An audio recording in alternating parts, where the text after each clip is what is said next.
welcome to Inspiration Today. I'm Barbara Cirillo. And I'm David Cirillo, and we're so excited that you've joined us because all this week we have a very special friend with us all the way from the Bahamas, Pastor Dr. Myles Munroe. Myles, we're so excited that you're here. Thank you. It's good to be back as usual. And I'm so excited for Barbara here.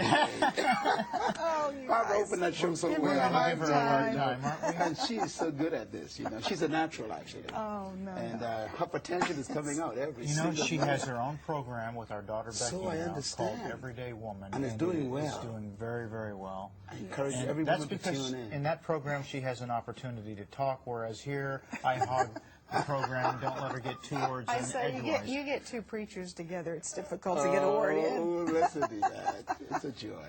Well, if you've ever wondered, why am I here? What's my purpose in life? Is there a reason for living?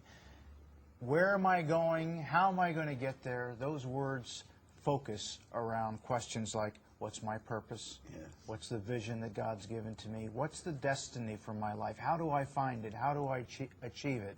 And that's one reason, Myles, I really felt led this week. God's been dealing with me and Barbara for the last couple of months on the subject of destiny. Yes. That He has a destiny for our lives, for our ministry. We're not here by accident. You're not here by accident. God has a plan and a purpose for your life. And the more we started talking about destiny amongst ourselves, we said, you know, we've got to ask Myles if he won't please come up here, because you've made a whole life study about purpose and fulfillment and vision and destiny. So yesterday we just got to scratch the surface a little bit on your book about the pursuit of purpose. Yes. Discovering the key to personal fulfillment.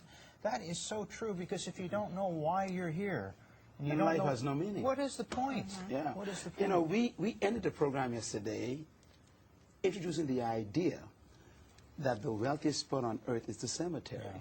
That's very sobering. And I think that there are people watching this program right now who are candidates to add to the wealth of the cemetery. Because the cemetery is more wealthier than the oil fields of Iran, Iraq, and Kuwait. It's more wealthier than the diamond mines of South Africa. Take just a minute. The cemetery. Somebody may not have tuned in yesterday. That's This why is such an important point. It's very Myles. important. The wealthiest spot on earth is not the gold mines of South America. It's not the uranium mines of the Soviet Union or the Baltic states where they were. But the wealthiest spot on earth is the graveyard, because buried in the graveyard are books that were never written. We talked about that yesterday. The graveyard is filled with magazines that were never published. The graveyard is filled with great businesses that never opened, ministries that never got started, because people took their wealth to the cemetery. They took their dream, they took their visions, they took their purpose to the graveyard. The graveyard is packed with awesome treasure, and that treasure is called potential. Potential, Dave and Barbara, is defined as untapped power, hidden strength, unused ability. Potential is unused success. Potential is dormant power. Potential is who you are, but no one knows it yet. That's good. Your potential is what you can do, but you haven't done it yet. Potential is how far you can go, but you haven't gone yet. As a matter of fact, I discovered something potential that changed my life when I was 14 years old. And that is, the minute you've done something, it ceases to be your potential. Because potential is never what you've done. It's always what you could do, but you haven't done yet. And that's what the graveyard gets. It gets what you haven't done yet. And God doesn't want you to die with none of the treasure in you. He wants you to die empty. And that's what I'm hoping that these programs are going to motivate people to do. Pour ourselves out. To pour yourself out. To find that destiny and to fulfill it. Do you know, we are not supposed to really die old. We are supposed to die finished. Jesus Christ was 33 and a half years old. He wasn't an old man. No. And yet he lived a full life, a complete life, and finished his purpose. Yes. As a matter of fact, he never says on the cross, I am finished. Because we never finish. We're spirits. Right. He says, it is finished. It's finished. That means you and I, watching this program today, you came to this planet with an it, with an assignment, with a purpose, with with a destiny, and you came to this planet, whether you know it or not, to deliver that assignment to your generation. You were born to die finished. The graveyard should never get a dream that you were born to deliver to your generation. And that cemetery is filled with what I call potential. Now, potential is the you that nobody knows yet. Potential is the accomplishment that you are yet to achieve. So when you do something, it ceases to be your potential. This is why God is never interested in what you've done. I want to repeat this because I think people don't understand this. God is not interested in what you've done. Why? Because you've done it. It's no longer potential. He's always interested in what you could do, but you haven't done yet. And that's why I always tell people that the greatest enemy of your progress is your last success. Wow. Think about it. Yeah. Nothing, Dave, can stop you from progressing more than being impressed with your last success. Some people are so proud of what they've done, they stop doing what they could do because they camp around what they've done. That's true in ministry, too. Absolutely. That's absolutely true. This ministry, INSP, what you've done is no longer exciting to God. As a matter of fact, much of what you're proud of, God's ashamed of. Because God knows that you ain't seen nothing yet.